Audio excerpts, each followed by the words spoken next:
Welcome to the Podness with Face, Pat, and Tiz. What up, guys? Welcome to the Podness, the show with three friends separated by distance, connected by brotherhood, having weekly conversations that you can join in on. I am 1/3 of the Podness, your boy Tiz, as always, with my two co-hosts. What's up, man? It's Face down here in the country. Also with my other homeboy. It's your boy, the Padawan, up here at 757 Southeast Virginia. Either way, I'm going to fuck up the intro. He lives somewhere out there. I live somewhere. Southeast. I said Southwest. I'm not in Roanoke. We're going to keep that with it. Oh, yeah, that's going in there. That is going in there. We still we are... Actually, we're like 4 for 4 now because there was a whole thing that happened before this. So, listeners, you won't get that, but Patreon, have fun with that this week. Anyway, so yeah, I don't. Y'all go. All right, man. So, started off this week, man. I will start our topics off this week, man. My first topic this week is basically like, excuse me, the definition of a man and what it is to be a man, not only in cultural standards and the differences in how different genders see them from what we know as far as three guys dealing with women most of our lives, and also generational differences from our age, the age before us, and the age underneath us, and the generations to come. So, me personally, I was always raised to see a man as the head of the household, the protector, the provider, the center of strength, the classical male figure that's always shown to be portrayed in the household. Me personally, I was raised by my mother. Didn't have a father figure in my life, so my mother was that center of strength. So my mother taught me a lot of elements of not only just how to be a man, but how to just survive. So it was more of surviving that was taught rather than how to be a man. So how to be a man was learned more like on my own through trial and error as I grew and as I grow and continue to grow. So, I mean, it's not just a learn something and stop process. Continue to grow. So as I get older, I will learn continuous concepts of how to perfect myself as being a better man.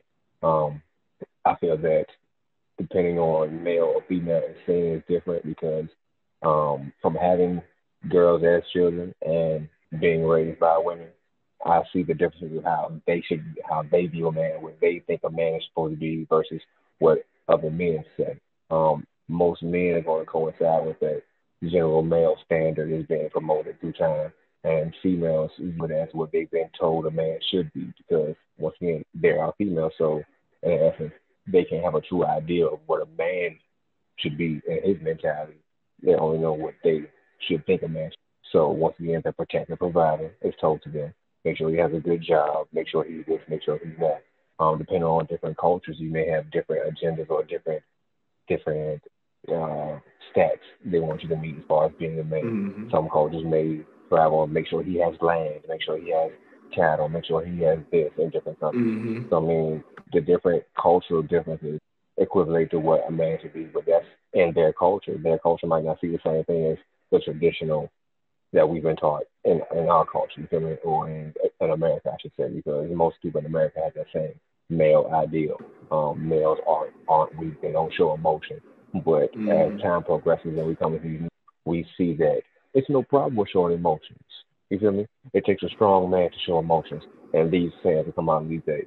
Me personally, I'm an emotional person. You feel me? Like, there ain't nothing wrong with it. But you find the people who are emotional, who don't show their emotions, are the most volatile people who have anger problems. So it's best for those people to express those emotions and not feel bottled up. Because it's always been said, when you bottle stuff up, you explode. So how many times have we seen a lot of men explode for no reason? Just get mad and explode for no reason. They got all that inside internal stuff bottled up because they're in the condition not to show it. So, I mean, to a woman, that may be seen as weak because they're the condition. Men don't do this, men don't do this. And to a man, that may be seen as weak. But to a man himself, is he going to see himself as weak, or is he going to understand what he's actually feeling and going through and progressing and knowing this is natural for me to feel this? I'm still being a man, even though I'm letting my emotions show. What y'all think? I think as far as like the definition of being a man, I think it definitely depends on what your culture is as far as what you're going to individually identify. But to me, like I think universally, it's like you should be a pillar of strength. And by strength, I don't mean like the toxic values of like you got to be like overly aggressive and like compete at every single thing and you know what I'm saying, be all like angry and volatile and like ready to fly off the handle at the least little bit. Like I don't mean in that way. I mean more like being there to be able to be emotionally available and like being yourself and like work on yourself and modify yourself to be a better person as far as like competing against some of our natural instincts. Like I think it is some biological things that we have to overcome to kind of fight off some of that hypersexualization, that hyper aggression mentality that's not only been like kind of pounded into everybody's psyche over generations of that being just like the norm. Like I think also is like it's some biological stuff to that. Whereas like when you think of a male of a lot of mammal species, a lot of their job involves them having to have those natural instincts to be the person that goes out and either protects the group or actually goes and get the food, depending on what mammal it is. You know what I mean? So I think that like, because of that, the same way we can overcome those biological urges and not cheat if we want to or not, you know what I'm saying? I think we just got to make more of those choices to like to really start breaking those like generational bounds, I guess. Like, I think the fact that like you said, Face, like you are more emotional, you know what I'm saying? Like you're teaching your kids it's okay to show emotion. Like you don't have to like walk around all bottled up, like stoic, like nothing's happening. Like it's okay to feel angry or sad or happy or whatever your emotion is. I think that that's the type of stuff that like builds that. Cause for me, like I got my manhood or like my first lessons in what it was to be a man from my grandfather, Papa Simi. He was my great grandfather. And like, from 0 to 8, he was the only real man in my life because my dad was non-existent. So like for me, I learned a lot of good things from him. Like, you know what I'm saying? Like I learned my loyalty to, you know what I'm saying, my wife and my like strong like value and faith, being faithful to her, like comes from me watching him be very faithful to his wife for like, it's like almost 50 some years, you know what I'm saying? Like straight. And he was like rock solid. Like there's no stories I ever heard about him that, well, you know, he was off on the side, you know, back like, nah, he seemed to be pretty solid. So like for me, just seeing him with her all the time, it like showed me like, despite what I see around me and like even my mom's situation at times, I got to see a stable dude with a stable lady. So I learned that was good. You know what I'm saying? I learned, you know what I'm saying, a lot of like, it's good to be a person that can be handy and it's good to be able to do for yourself. So like my thoughts behind like me wanting to always make sure I'm the one that fixes stuff if it's broken, or me making sure that if something needs to be built, I'm the one that puts my hands on it. You know what I mean? Like, and being really hands-on with just making sure that like if something's wrong, I'm the one that goes and gets the screwdriver, the drill, the saw, whatever it is, and I'm the one that gets to it. You know what I mean? Like I get that from him because I watched him like, if someone's wrong on the house, he'd climb up on the ladder on the roof, get the hammer and the nails out and get to fix it. You know what I'm saying? He get the drill. So I watched that kind of get up and go, like take care of home from him. But then I also learned like some of those toxic behaviors. Like it took me until I was like older, like really like almost 30 years old to really like get it to the point where I started to feel comfortable, like just really it's okay to just let emotions completely out and start to feel. And I still didn't even really start it, I would say, to be honest, until maybe the past 2 years, a year and a half, where I've really just started to let myself just emote. And if I feel sad, it's okay to tear up. If I feel touched by something that I see, it's okay to feel that, like, and not just, oh, I got to be looking tough because I don't want nobody to think that I'm less than a man right now. I want to make sure I, like, you know what I'm saying? And a lot of that is just shedding that bravado, you know what I mean? And just letting go a lot of that.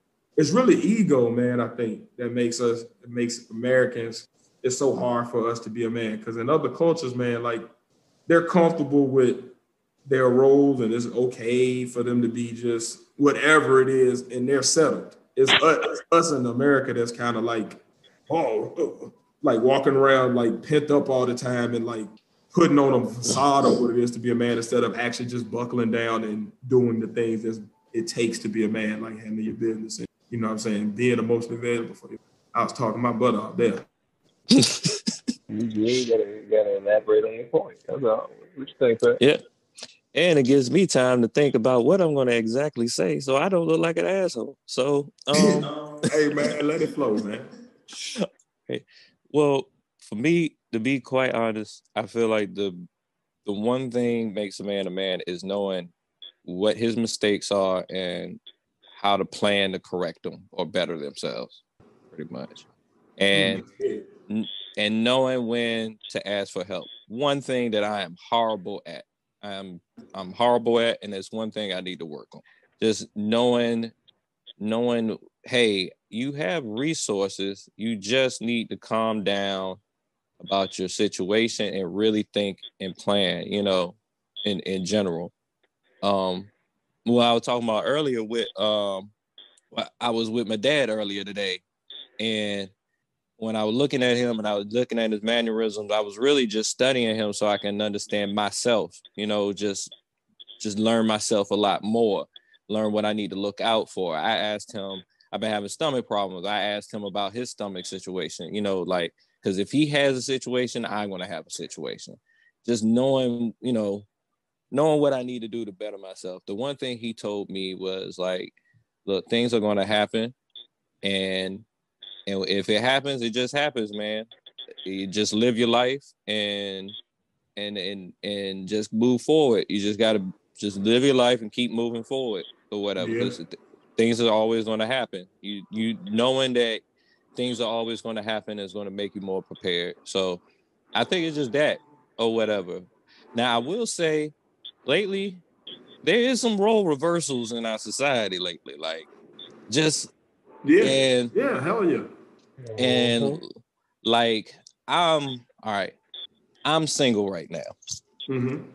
Even in the dating realm, it feels like it's more females not taking the male role, but more, it's just more people, it's just more women just like going forward and being like forward with it. They're not like waiting on you to say something. They'll just straight up come at you like this, that, and the third. I have my moments where I'm like, wait a minute, are you trying to game me?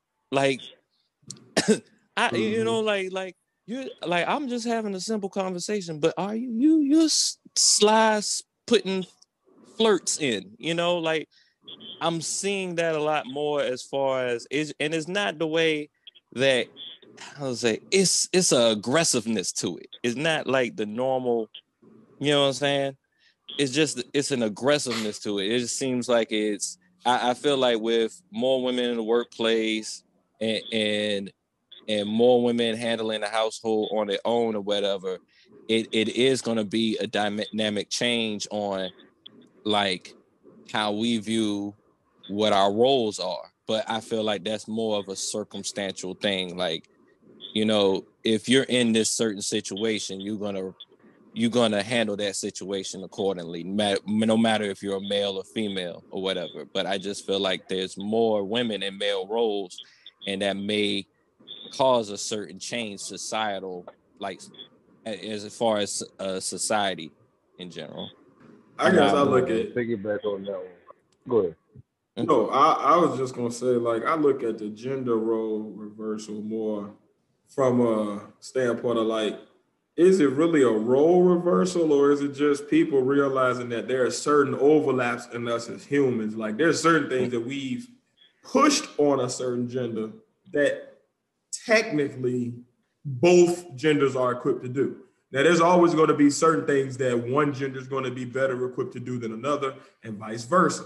That's just genetically and biologically how we've evolved to be as a species.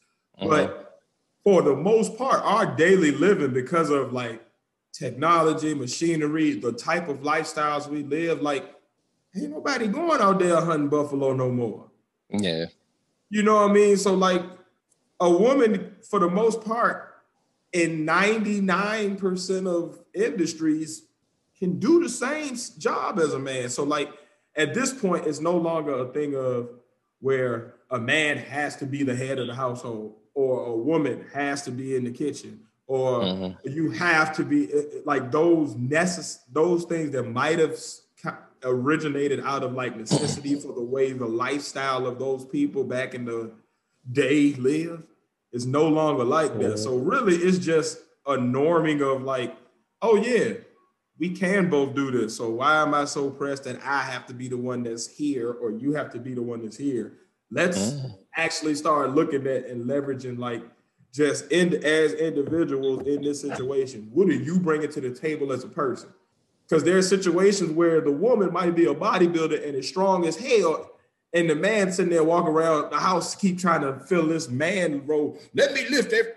Get out of the damn way. She can lift you and the shit you trying to lift. Why are you sitting there pressed like you ain't lifted a Dorito without straining? And she's like it, or like you got a situation where like the man is better suited to be at home and be the homemaker, while the woman is better suited to go out and be the breadwinner. Why are we pressed to like see that as a bad thing, or vice versa? Like I think we got to get out of that as society and just realize it's not even a gender reversal. It's more just, oh yeah, for the most part, outside of extreme physical things, we can do the same stuff. So why not just do what's best for each situation as opposed to pressing these boxes on people that don't really matter no more. Yeah, to piggyback on what both of y'all said, and both of y'all basically spoke on equality for the gender. And that's what we are all continuously fighting for, is true equality. Like I said, you know me, I believe in equality to the utmost. So I believe everybody has the same treatment. But when it comes to the, how can I phrase it, the classical male view as far as king of the castle, when that gender role is reversed and you speak on the traditional, as they coin the phrase, that hen-picked husband or the hen-pecked husband role, that is somewhat of a reverse role, but in the same instance, they may not be better suited. As you stated, you feel like it's no problem if one is better suited. Go ahead and do your role. Like in my household, we're both suited to do either role. So regardless of who's at home, everything's gonna get done just like the other one's at home. Whoever got to go to work, that person's going to work there at that time. That's it. We're equal partners. But when you come to those households where, because you know all households aren't equal, you have some tables that 50 ain't butts the table on both sides. You have some households where you got 90 and 10, where the man may be bringing in a 10 and that woman's bringing in a 90. But it's still in the household, that man still may feel like he want to make the decision, or he did this because he must feel like he must still reach to some level of masculinity, even though he's still striving to attain that. Because the woman shouldn't be put down and may feel any way because she is the primary breadwinner and she can do anything, while this man may not be, or he's the to cook nothing. You feel me? Like we're all 80s babies. It's a damn sure I can get in the kitchen and cook. So if my wife ain't home, kids still get fed.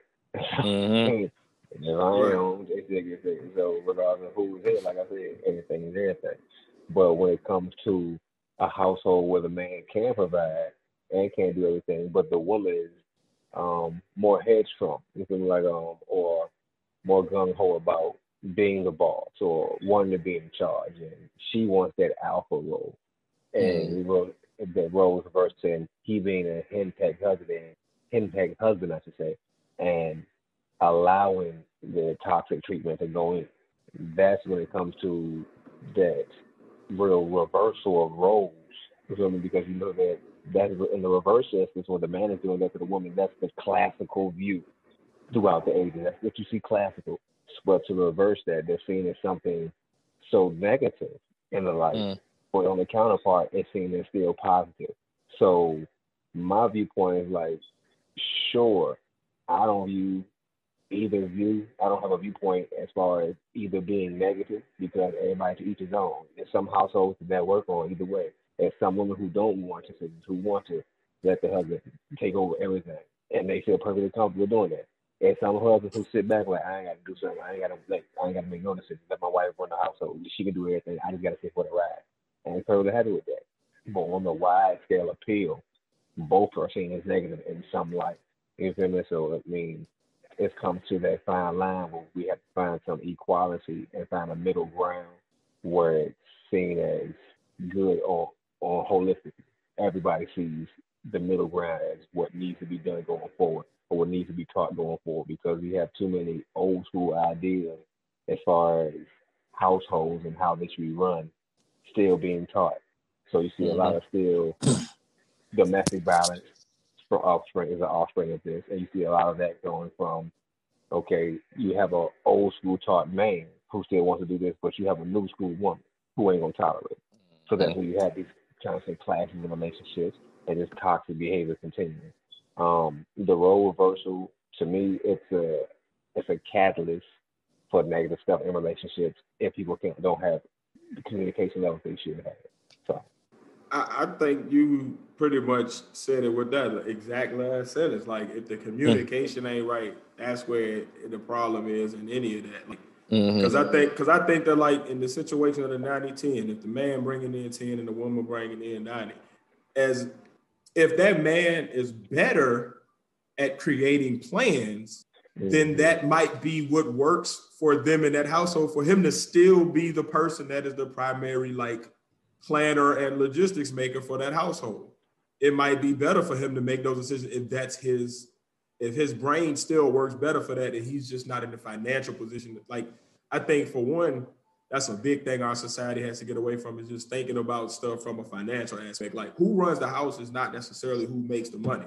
Like, there's been times in our relationship where, depending on whoever was in the better position mentally to run the house, that's who's making the decisions at that moment, because the other person, it would be like, if we're talking about, hey, at this point, I am more financially sound.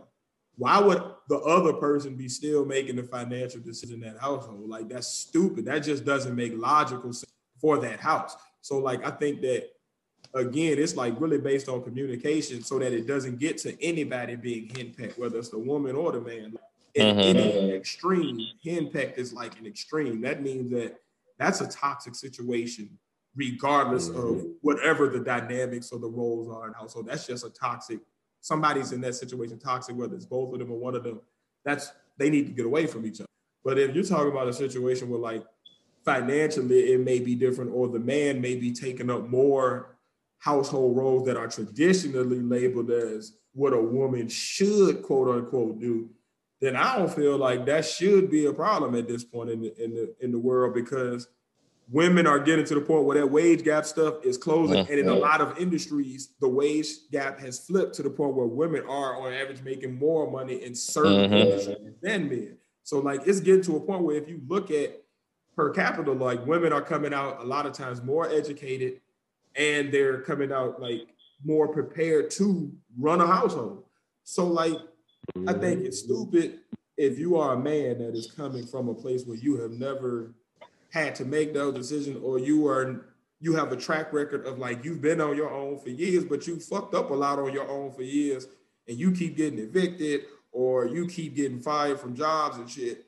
How you gonna come in and run anything in the household where this woman is sitting here, been working at this job for 7 straight years, got her degree, she ain't, like, she been living in this one place for all this time. Like, it doesn't make sense. So I think it really just comes down to, like, again, like Faye said, the communication, the man and the woman, or the man, like, whoever, the two people in that situation coming together and, like, putting their strengths and weaknesses as an individual on the table, and then making, like, a balance of, like, okay, so I'm strong in these areas, so this is where I will take charge, because this is where I am more suited to be in charge.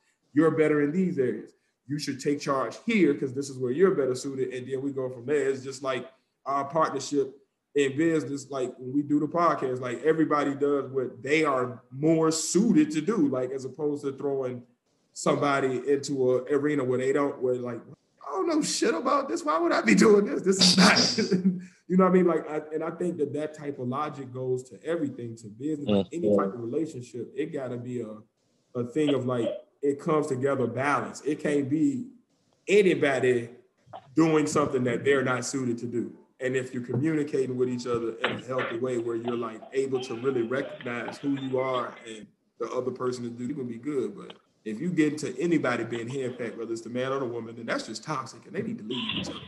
Mm-hmm. They need to leave each other just like face the left apart. Things happen, right you know. I'm right here, top of people. No, I get it. I think as long as nobody's feeling disrespected or being used, you know, I think that's all it is.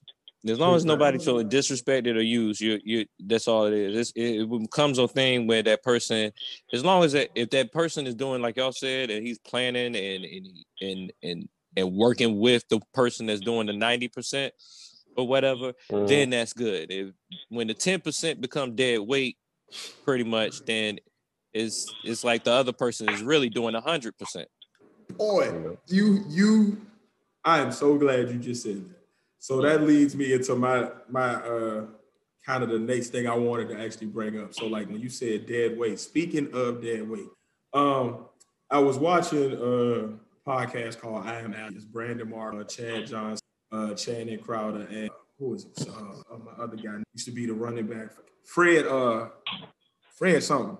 But anyway, on the podcast, they were kind of talking about survivor's guilt. And I was wondering, like, as three brothers that have kind of gone through and like at different points in our life, whether it be us growing up from kids and going through adversity and living in adverse situations where the people around us were also struggling as we were, or whether it was being as an adult going through different situations where you were struggling and the people around you were too, but then you made it out and they didn't. Like, do y'all ever feel bad for like those along the way that like, damn, I wish I could have got you out too. I wish I could have done more to like bring you along. Or do y'all feel like whatever on that type of thing?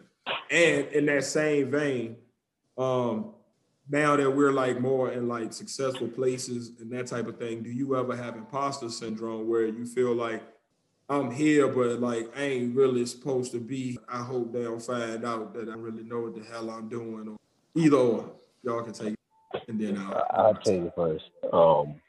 I used to have the survivor's guilt, and I always felt like when I got to a point, I need to pull others up. That was our model for the cruise. I mean, we pulled up in Jay-Z. Everybody knew Click is rich and Click is rugged. We can all be each other's crackers. So I felt like when I was up, it was my duty and my job to hold my brothers up. So we needed places to stay. If I had a place, we all had a place to stay. If I had dough, we all had dough. If I had a spot to hustle in, we all had a spot to hustle in. It was whatever. Until it bit me in my ass. You feel me? So you got to learn a life lesson. You got to pick and choose who you help pull up. Everybody ain't supposed to be pulled up. Everybody don't deserve it. Everybody don't deserve that good friend. And only certain people who you help are going to appreciate that help that you reach out and give. I've learned in life, survivor's remorse, survivor's guilt. And something I put to my mental. It's like I don't even consider it no more, me personally.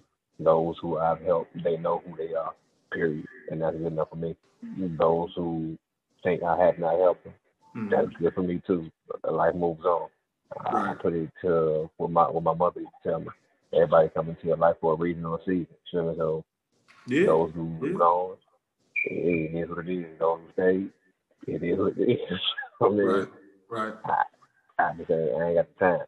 And what's the other term you coined? What's the other coin you use? Like, have you ever felt imposter syndrome where you have like been in a situation where you are been asked to do something or you've been put in like an opportunity and you look around and you like, okay, I don't exactly know how I got here. I don't really know what I'm doing, but okay, let me figure this out. Please, Lord, I hope they'll never figure out that I don't know what the hell I'm doing until I figure this out. I hope I can figure it. Like, and the reason I say that is so when I was thinking about the survivor's guilt, right? Like, so for me, like, as soon as I heard them talking about that, I immediately thought about like Bleak and like some of the other fellas along the way that like I was like, dang man, like they was in the same situation as us, and like it's like little moments I can look back to like, damn, I chose this and they didn't, and that's why we here. I wish I could have did more to like nudge them my way.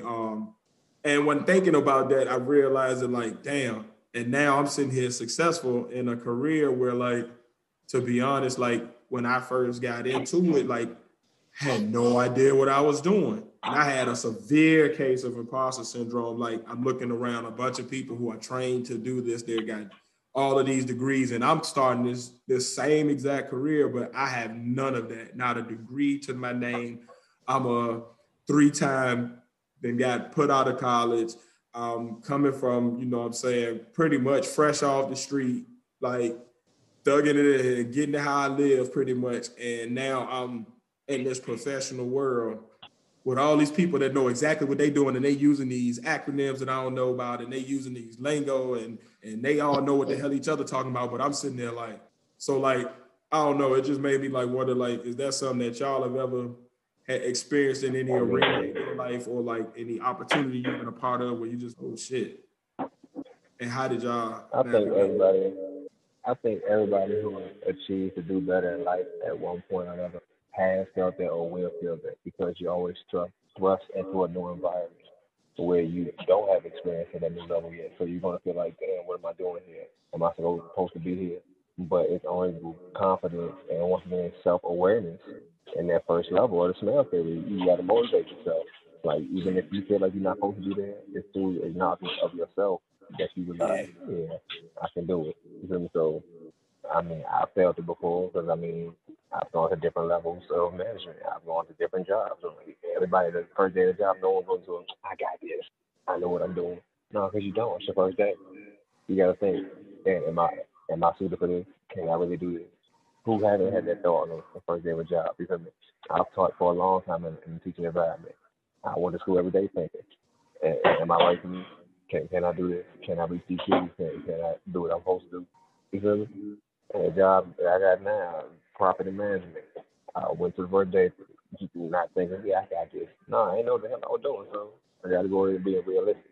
You feel me? But in life altogether, I don't feel it, because I feel like I know what I'm doing. You feel me?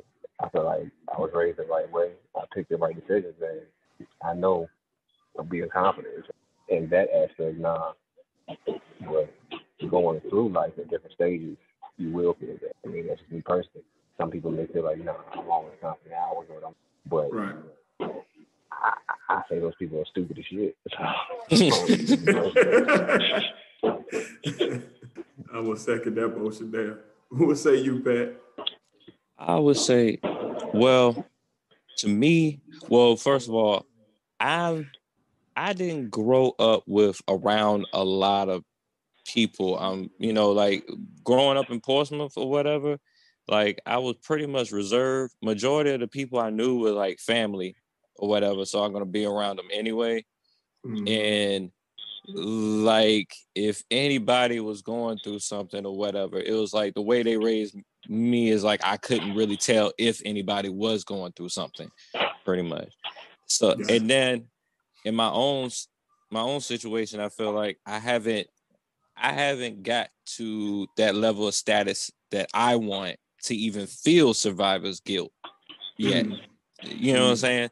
So I feel like once I get to that point or whatever, and I look back at the people that I actually care about, yeah, I'll probably reach my hand out as soon as possible, and in the people I help or whatever, that's going to end it right there, that survivor's guilt, As far as the imposter syndrome, anytime I've ever started doing anything, I probably felt that at first.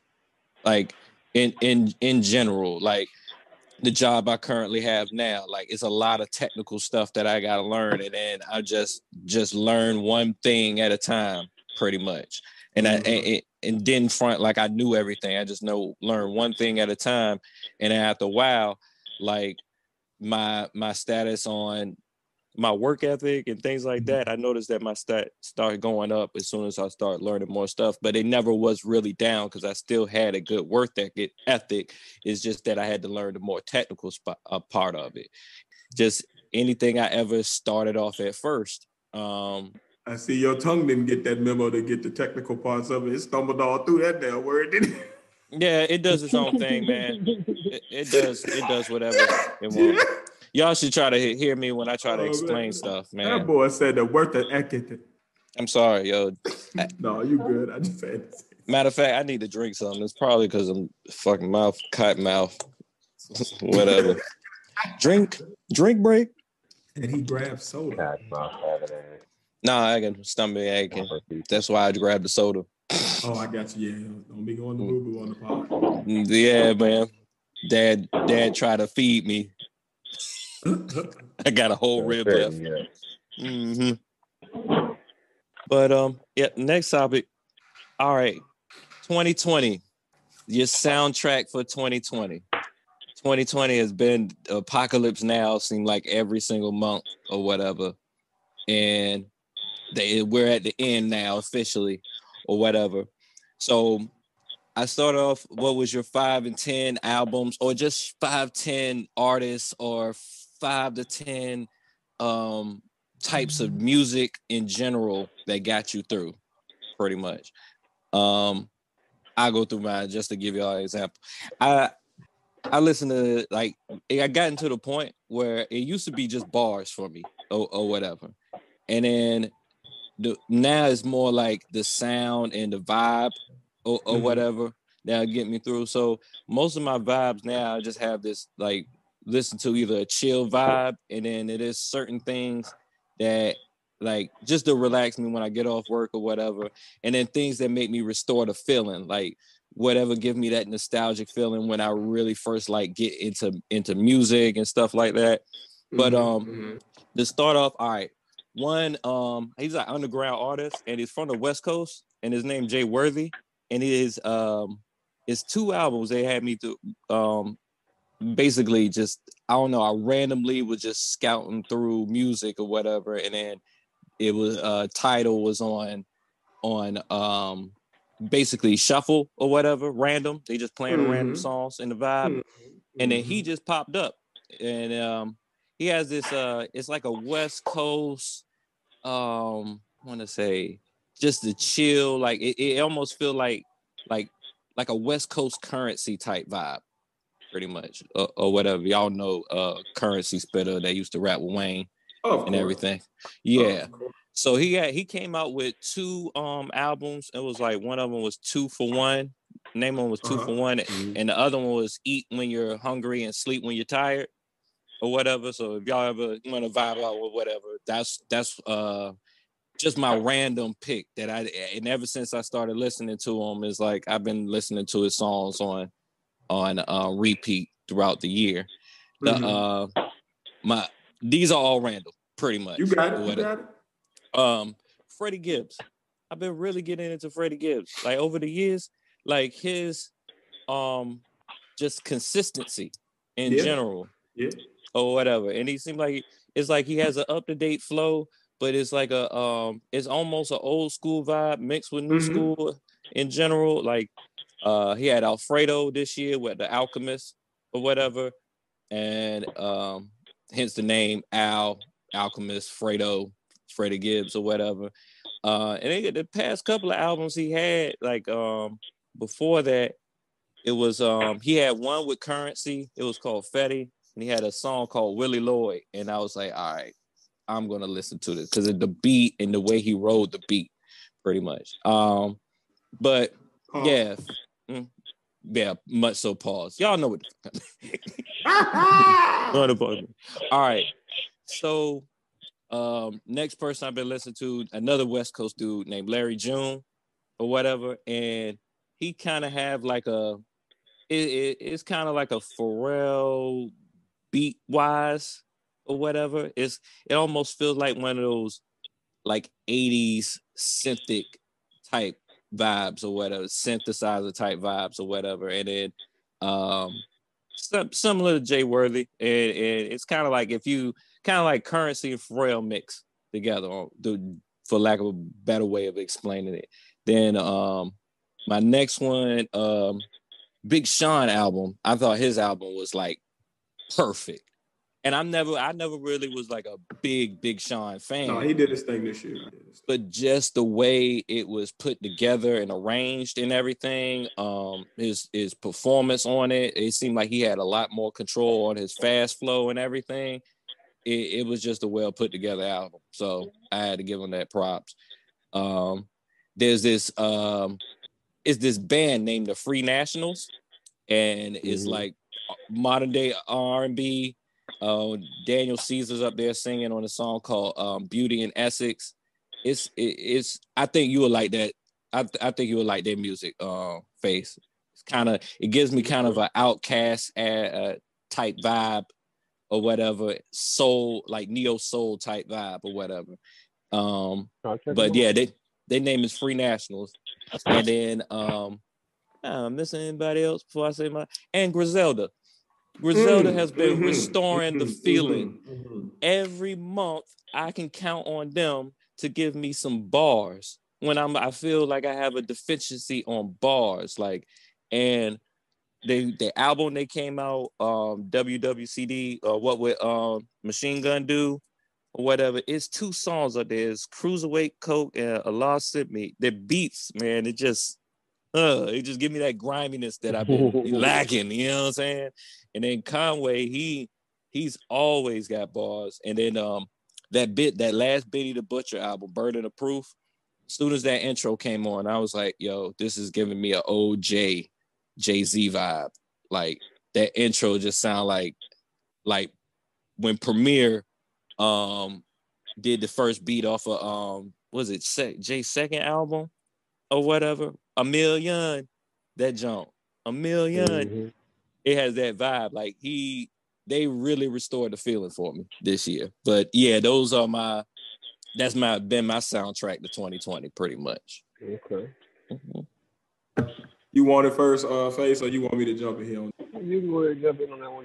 All right, so for my soundtrack for 2020, I didn't really have necessarily albums per se, more either bodies of work or specific songs that were kind of just like what I've been like bumping pretty much since those songs came out. So pretty much gospel has been like the main soundtrack, to be honest. Like a lot of my riding, that's been I don't know, like, y'all know I got PTSD from car accidents. So like when I'm riding in the car, that kind of soothes me. And just this year, I feel like in a lot of ways, this is the first year I'm able to relate to certain pieces of it where like it's resonating with me in a different way. So I've been really happy on that. As far as just everything else, everything by Rumor, obviously, like he's, and this year especially, like he's really stepped into the visual aspect even more, as well as the genre business. So like I really like what he's done as far as like the little mini movie he made, just like what his brain is somewhere else in music, and like the stuff he hears just ridiculous. So like everything by him, everything by Toby Digwe. Obviously, y'all know that's like the guy of the group, you know what I'm saying? Like every time we look, somebody popping something up with him. But everything by him, but specifically, especially lately, the songs Eat and Million, they've been like part of like a 5-6 song playlist that's been just like every day, all day for the past like few months. It's just been on it. Everything by Lil Baby, I don't know why, but his flow and just what he's doing as far as melodically on beats is just sonically amazing. And it's just like, I really like it. It's just good music to me. It just feels good. So yeah, everything by him pretty much. The dude Rod Wave, 2 songs specifically, The Greatest and Rags to Riches. Them songs been like literally the soundtrack. Like the Greatest was like how my year started off, feeling inside, and then I hit a dip, and then Rags to Riches came right out at the right moment when my mind was starting to formulate. Like we were starting to like really think through the podcast. We were really starting to like just a whole bunch of stuff in my life, like professionally and just internally in my spirit, starting to get right? And I feel like that those two songs kind of encapsulate like how I started the year and how I'm ending the year, and just the real spirit and vibe of like where I'm at. It's like if I had an Instagram post, it would be like those two songs would be like Mood in January, Mood, and then since the podcast started, I've kind of got a throwback that just been, I've literally listened to it every day. I listened to it right before we hopped on here tonight. Nipsey Hussle, Grinding All My Life. That specific song, like I was watching Shannon Sharp's podcast, and I don't know why, but I almost teared up at just the intro when that song played for some reason. And it was like just, I don't know, like that song allows me to like release all of the pent up feelings that I have. Like I've been just wanting, like all my life, I feel like I've been getting to this moment of like feeling free enough to really like do what it is that like genuinely I've always wanted to do. Something like this. Like this has been something I could never formulate it in words. I could never put it all the way together. But like I feel like my heart has been yearning for like this moment, and I feel like that song like literally encapsulates that whole feeling of like, yeah, I have been grinding all my life for this moment right here. Like, and everything that he talks about in that song, like I feel like I've been through, from like having to knuckle up to the gang life to like just everything in my life. Like he said it perfectly. You know, I've been calming down on the Nipsey Hussle music because I didn't realize how much of a fan I am of Nipsey Hussle until he was taken away. Like that really hurt me. Like it almost became hard to actually listen to him for a while, but I still got like all his albums since he came out. And I don't know what it was. It just seemed like it crept up, like in the back of my mind, I was just a Nipsey Hussle fan and didn't even realize it. But I listened to all his stuff. I like my Cali friends or whatever, they that's been around in the beach or whatever. If I play certain stuff, they'd be like surprised that I actually have it over here or whatever. But that was like that's why I just be, when Benny got shot, I was like, oh man, not another one that I actually like. Like it's always the ones that I like the most, but not to go on a tangent. My bad. So my soundtrack is always gonna be an eclectic soundtrack because I listen to some of them stuff. So I've been really riding that CeeLo song, Basshead Jazz. Really ain't many words. It's about the actual feel of the song. It's like my equilibrium. It keeps me balanced. And I have forgot about the song for a long time, but I found it did until I was just ciphering through different music, stumbled upon it again, and made sure I kept it this time. I listen to a lot of Anita Baker. It's just like the melody, like a voice. Who is that? Anita Baker. Okay, you can't never go wrong with Anita. Oh yeah, can't never go wrong. Of course, Roma and Toby. Of course, both of them. Of course, they listen to a lot of Nick Condition. I'm RBA. Don't listen to too many new rappers out there. I went back and listened to the first T.I.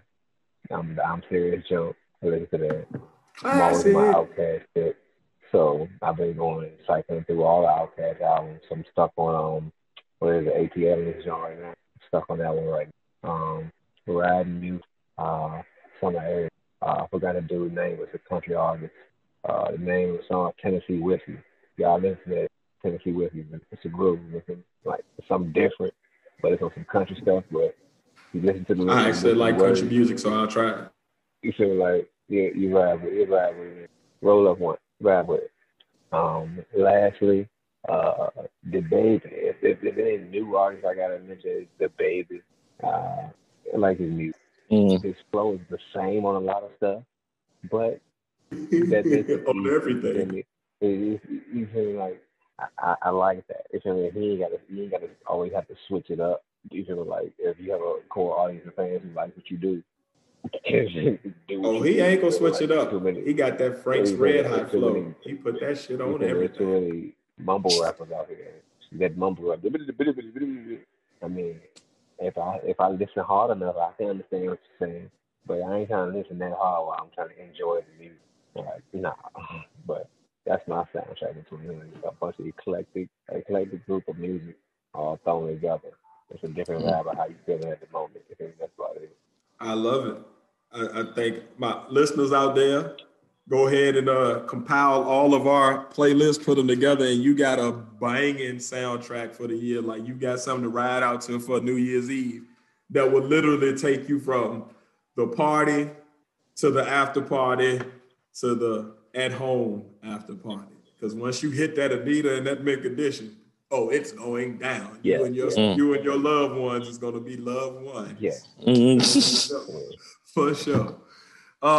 So speaking of the soundtrack to my year, this guy has been if the music we just talked about has been the soundtrack to my year, this guy has been the video or the movie of my year. The comedy. He has been my comedic relief. He has been my example of what happens when talent is not manifested to its full potential. He is my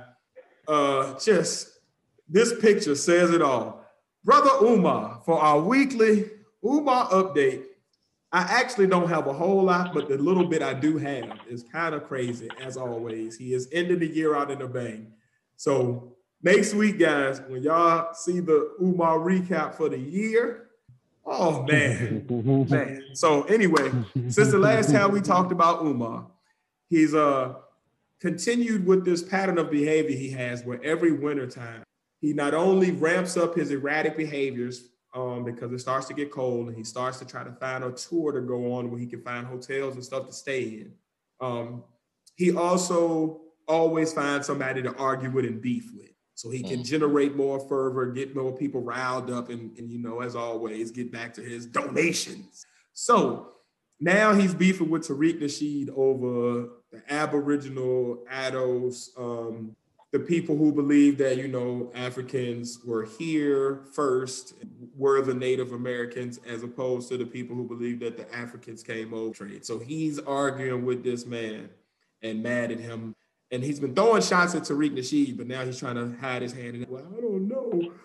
I'm not going to be beefing with this man. And he's been on the past couple of lives, he's been trying to not name Tariq Nasheed, but we know it's him. I seen it. Yeah. So that's how he's want to end the year, beefing with another black man. This is the third time he's beefed with Tariq Nasheed specifically since he was on the movie, Hidden Colors? When it first started, he was beefed with Tariq Nasheed after that, and then they had squashed it. Then he brought it back up again and was doing one of his tirades with his Pittsburgh hat on, with his Phillies hat on, when he was going King Kong crazy. So that's what one thing he's been up to. He's been still on his book tour amidst all of this, amidst these erratic lives where he's talking about Tariq, doing other random stuff with random Instagram filters and just doing really weird stuff at this point. Rubbing his hands all crazy on the live and shaking his hands and then pulling a Twix bar across the screen for no reason. Just really weird and erratic stuff that you wouldn't expect from a well put together professional psychologist that's supposed to be teaching babies. So as the book tour continues, a lot of people have started to now ask, well, what's going on? Why have you stopped working on the school? Because how are you going to work on the school if you haven't been at the school since, what was that? Whenever it was when he had the second and the fourth, when he had the anti-protest, but won't nobody really there to protest. But we ain't saying him back at the school since then. Since then, he's been out on the road. But he keep claiming that he's collected donations because he want to have the school fixed by the spring. But how you gonna have the school fixed by the spring when you're not there to actually have the contractors work on the school? So that's another thing that's starting to make people question him and start to call him a scammer even worse. And now, as of today, I have confirmed, and I had confirmed it via Umar's Instagram. A lawsuit has been filed against Umar by a man in New Jersey. Now, this paperwork that Umar showed in his Instagram photo, where he claims that he is being, under legal ramifications. The letter that he shows, the letterhead looks exactly like the letterhead that I saw a week and a half ago on a couple of other YouTuber sites. But I wanted to wait because I wanted to make sure it was something that was actually official and wasn't like a scam or people trying to be funny or just, Umar is a kooky, scheming scammer, but I still don't want to go off of no fake stuff. But now Umar's confirmed it, and this looks like the same paperwork that a dude named Max V World on YouTube actually read through. And this lawsuit is about fraud, and it literally chronicles with pictures and timestamps and dates of Umar's own lives where stuff was crazy. Everything that I've been talking to y'all about since I brought Umar up on this podcast is chronicled in this lawsuit with pictures, with the dates that he said it, everything from him talking about killing 10% of all Black boys to him talking about young girls and their rotten cookies. Then he's talking about middle school girls, talking about they got rotten cookies and they're too fast.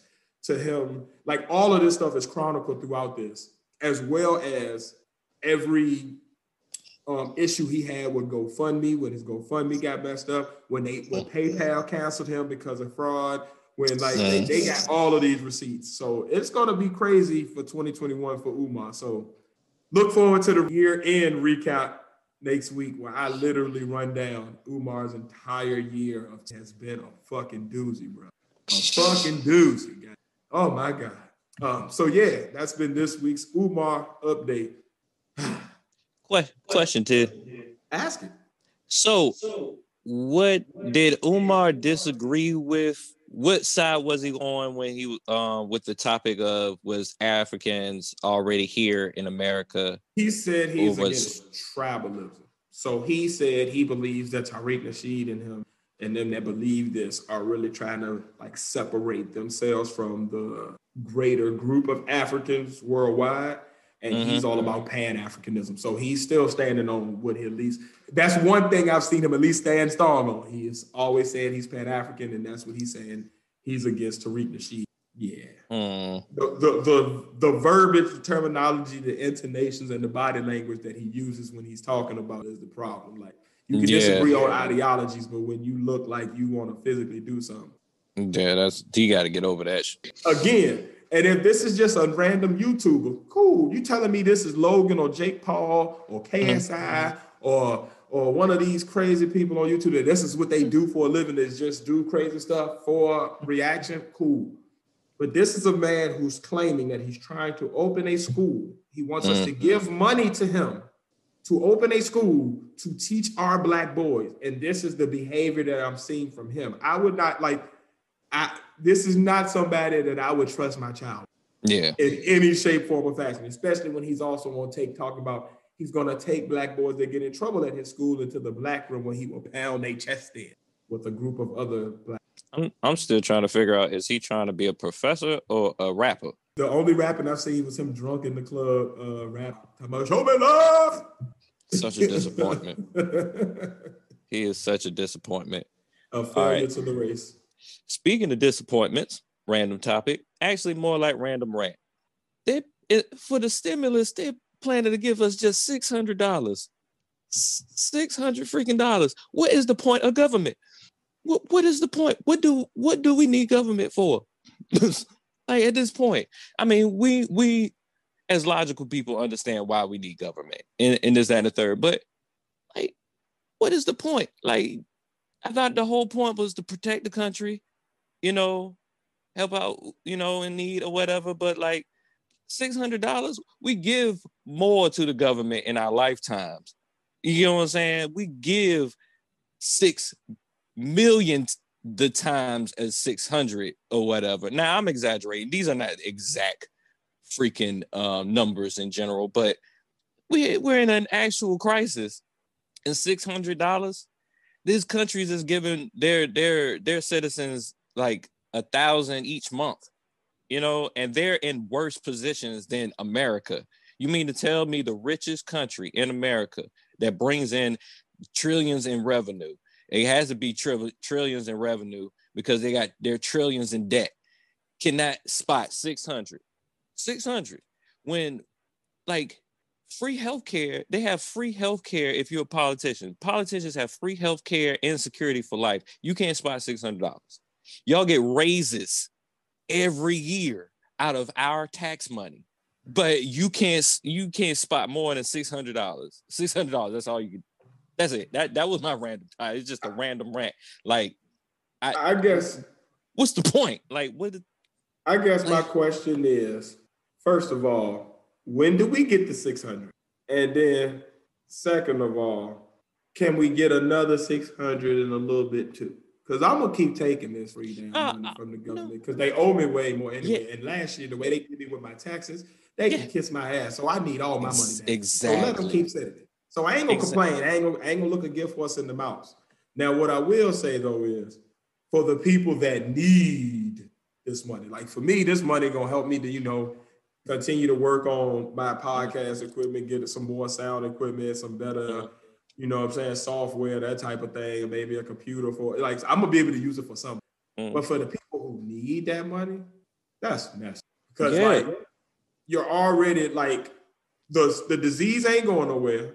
We're still in the same conditions that is causing these people to have even more economic shifts than they already having. And then you're basically telling them, well, hey, as we continue to pull back all of the programs that was at least getting you through, we're also not going to give you much either. So take this little 600 as we continue to pull back on the unemployment that you was able, as we continue to pull back on the small business loans that you were, as we continue to pull back on all of these assistance programs that were actually helping people.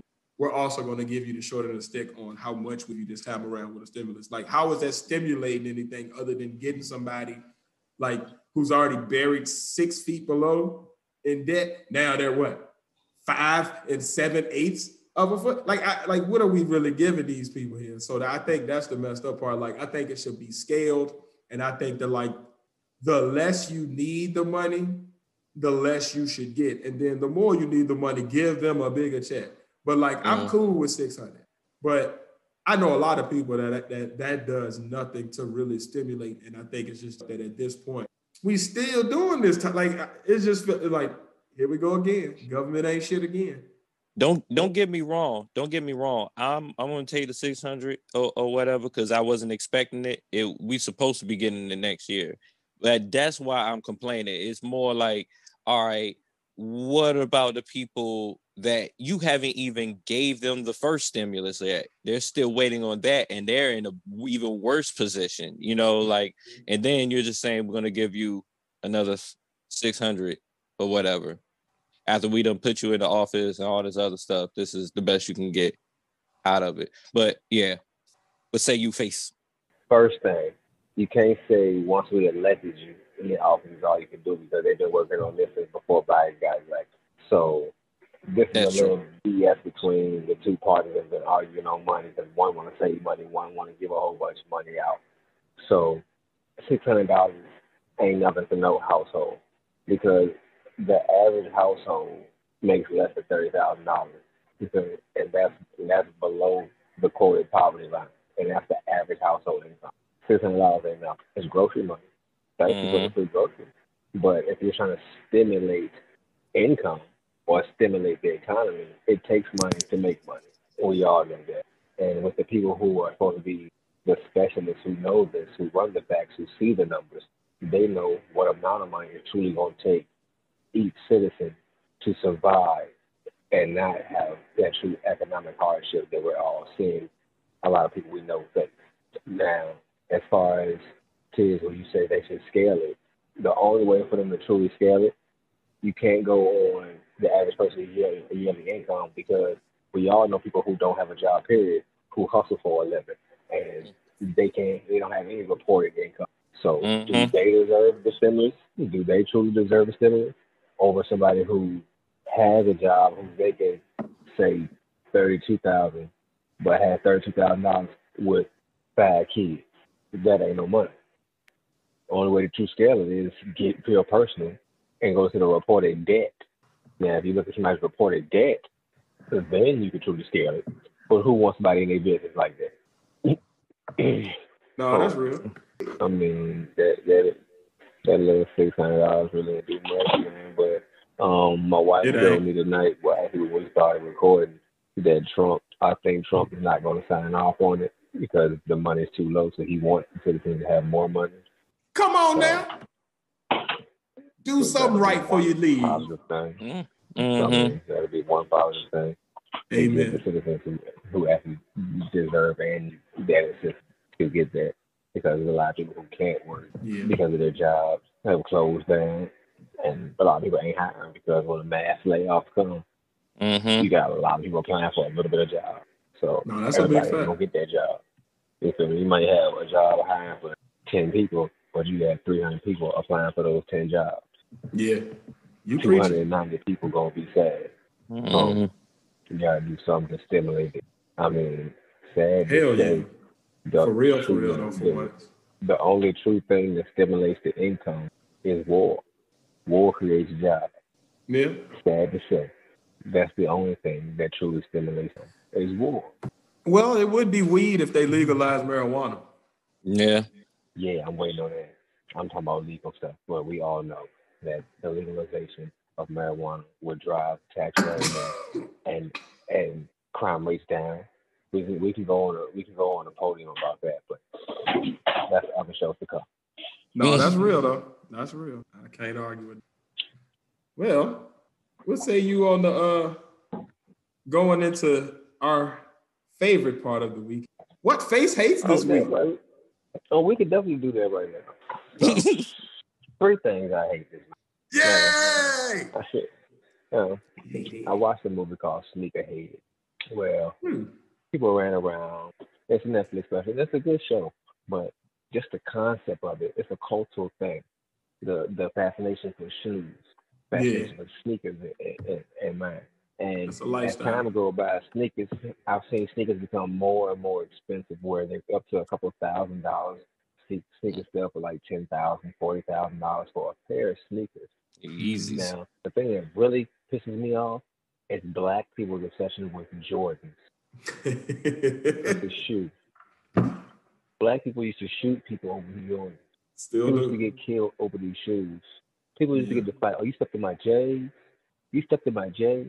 Yeah. I watched two people get to fighting. The fight was over.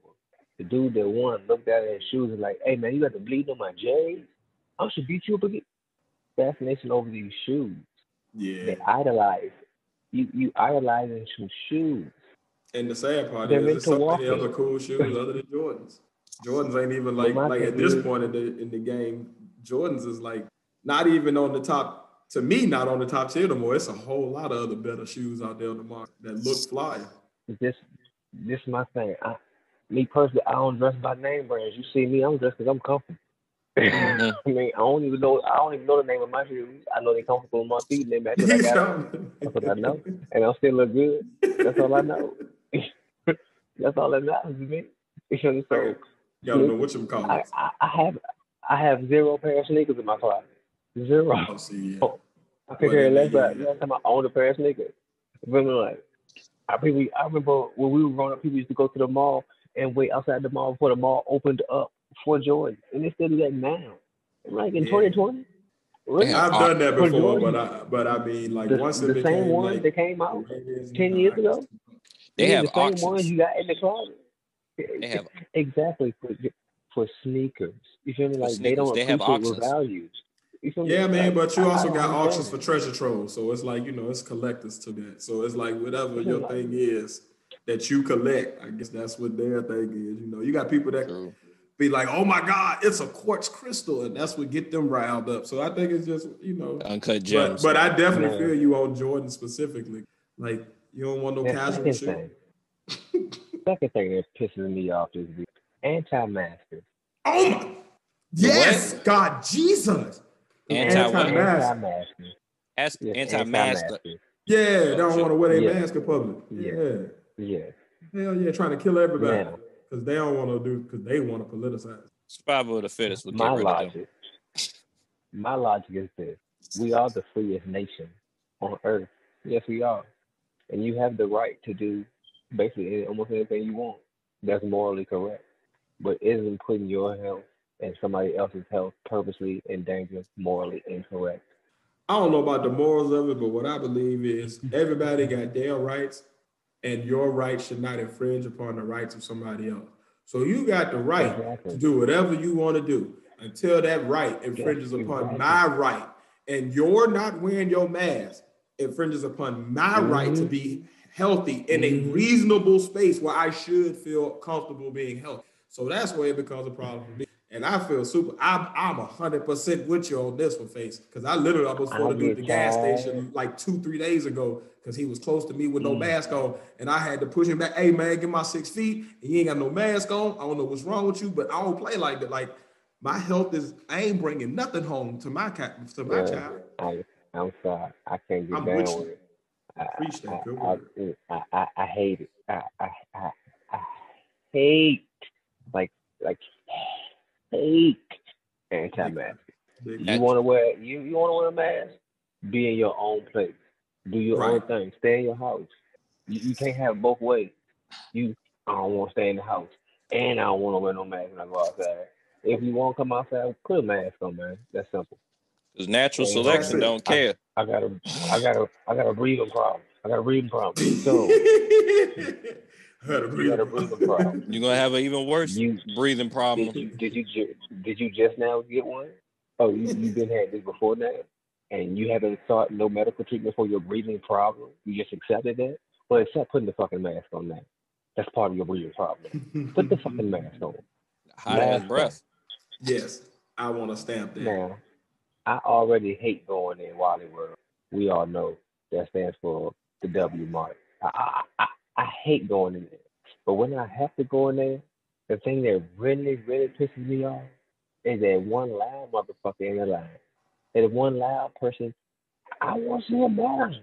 Fuck this last line. I have to leave. Motherfucker, leave. Aaron? Leave, motherfucker. Don't nobody want. We all mad as a line. But you the only loud motherfucker got to make it sense. Yo, every time I'm in Walmart. An entitled ass motherfucker. And I feel like it's Walmart specific. Because when I go to like Kroger or something, everybody be just chilling, relaxing, you stand in line. You know, you even have people that be the maid friends because they been in line so long. Like, they ain't nobody tripping. Like, hey, we know it's crowded. We get it. But like at Walmart, every time it is a long line. It is literally, I don't know whether they plant a loud person there just for the ambiance. But it's in their pajamas. And pajama pants. Yeah. That is such a weirdly specific thing that I did not ever think nobody else paid attention to. But yeah, they always in pajama pants. I hate that shit. And got a bunch of cases of water under their basket. And this is my thing. With their pajamas. It's all races that do it. Yes. All races. Yes, it is. Especially in Chesapeake. It be quiet. It be quiet. It be long lines. Everybody understand. Oh shit, they ain't got but 3 lines. Damn, this how this store go anyway. We all do it. We all way back here. Okay, I guess I got to wait if I want this stuff. One loud motherfucker. Why is it loud? Obviously, it's long because there's only 3 lines open. Use your put some context clues will answer most of your questions. You ain't got to be loud. Do you want to make a scene? Do you want them to call police on you and have you pick up the store? For what? Patience is a virtue. Please adapt that. Adapt to that. Patience is a virtue. Don't be that loud motherfucker in the stuff that everybody looking at. And now everybody wants to take their blessing out on you. It's one thing we gotta wait in line. It's another thing to have to listen to your line. And stop wearing pajamas every time you go to Walmart. Being loud. Like they always wear their pajamas, the fuzzy ones. Yep. So the moral of the story is shut the hell up and wear your mask. Man. And clean pajamas. To move on to my next topic, man. Last week I brought up the smell theory and I broke down the different elements of it and what it's comprised of. So this week I figured I'd go just a little bit further into like the beginning of the smell theory and like the motivation part, or the self-motivation part, I should say. And I love it. The and how that comes after the self-awareness. Now, preach to us, guru face. Now, I'm gonna try that. The self-awareness that comes with, like I said, recognizing you and all your flaws and just understanding them. So, like a lot of times we can't admit the flaws we have. And when somebody tries to tell us the truth, they say the truth hurts. But most people don't accept that. They get mad, walk away, start an argument, whatever. When someone is telling you the God honest truth about yourself, and you can't accept it. You gotta take that long, hard look in the mirror and be aware of your flaws and accept it. If you're a liar, admit that, damn, I am a liar. Shit. Like, damn, I'm a thief. I steal a lot, and I didn't know it. I'm a thief, damn. You feel me? Like admit who you are to yourself. So stop being in denial to yourself. Self denial is the worst thing. You can't move forward in life doing anything positive, being in self denial. You can't achieve your best self not admitting to yourself who you are. You have no understanding. Next part before you motivate yourself is knowing where you stand with yourself. You feel me? A lot of people always taught you got to make others happy, make sure that everyone's happy around you. But in order to do that correctly, you must be happy first. You must always attain that you come first to you. Mm-hmm. So make a list of 10 things, then cut that list down to 5 things, and cut that list down to 3 things, cut that list down to 2 things, and down to 1. If at the end that one thing is not yourself, reevaluate your priorities. You got to move forward, putting yourself first, because you can't do nothing for nobody else if you can't hold yourself down. You can't help anybody else pay their bills if you can't pay your bills. I can't help you build yourself up. I can't help you build yourself up if I'm always feeling down by myself. What positive words can I give you if I'm always feeling down on myself? Put yourself first so you can help others be up. Now, the motivation part. Once you are aware of yourself, motivating yourself to get to the next level. You feel me? Motivation comes in as far as, let's see it. Once again, you can take it to making a list. Short, attainable goals. Know what you want to do. Focus in on that. Once you know what you want to do, it's easy to figure out how you want to do it. But once you run around rampant, you have no idea, have no focus. What are you focused on? You have none. So you're everywhere. You can't move forward because you're spread so thin. Once you can dial down and focus in on that one thing you want, or 1 or 2 things you want, and put that focus in on it, you can motivate yourself to the next steps. It's all about short, attainable goals. When you plot and plan and you're too long and you don't know the steps in between, you often fall short. That's the goal. You can have your 10-year plan. You can have your 20-year plan, but make sure you have a 2-year plan or a 1-year plan in between those long plans so you can still stay on goal for those main goals. You always want to make sure you're self-checking yourself. Make sure you're keeping yourself on track. It's not no one else's responsibility to maintain and you being. Like I said before, too many times we put the strain on our loved ones and the strain on our friends that, man, y'all need to hold me up, man. I need y'all to push me forward when I'm like this.